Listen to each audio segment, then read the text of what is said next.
हमने क्या देखा? बहुत ध्यान से सुनिए आप सभी। और आज के इस समय में मुझे लगता है 99% ये काम हो रहा है।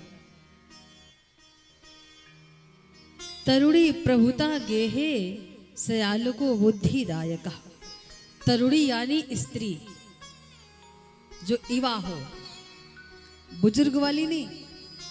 तरुणी यानी जो युवा हो,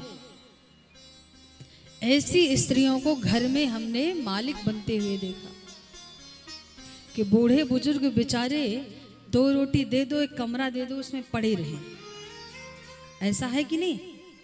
आजकल की बहुएं आती हैं, चाबी दे दो मैया मुझे, चलो तुम्हारा काम हो गया।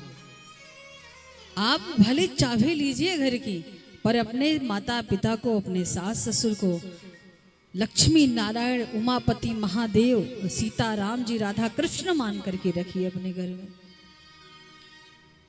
पर आप नहीं रखते हैं। आप उनको ऐसे रखते हैं जैसे नौकर का भी आप सम्मान करते हैं अपने घर में, पर अपने माता पिता का नहीं करते हैं। क्यों भाई? ऐसे ऐसी युवा बहुएं हैं जो अपने सास को ऐसे रखती हैं, ससुर को ऐसे, 2 रोटी दे दो पड़े रहेंगे, कहीं जाने की जरूरत नहीं है। और बेचारे 2 रोटी के लिए तरस रहे हैं। आज इतने बड़े बड़े घरों में कथा करने जाते हैं, इतना दुख होता है, इतना दर्द होता है। हे प्रभु, ये सब क्या है?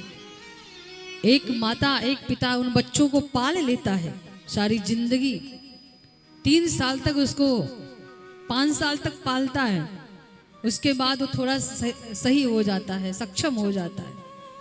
वो माता पिता अच्छी रास्ता देता है, अच्छे संस्कार देता है। कहीं ना कहीं गलती आप सभी में भी होती है। आप बच्चों को ऐसा संस्कार दीजिए कि आपके, जब आपका बचपन आए यानी बुढ़ापा आए, तो जैसे आपने उसकी सेवा किया ऐसे वो भी आपकी सेवा करे।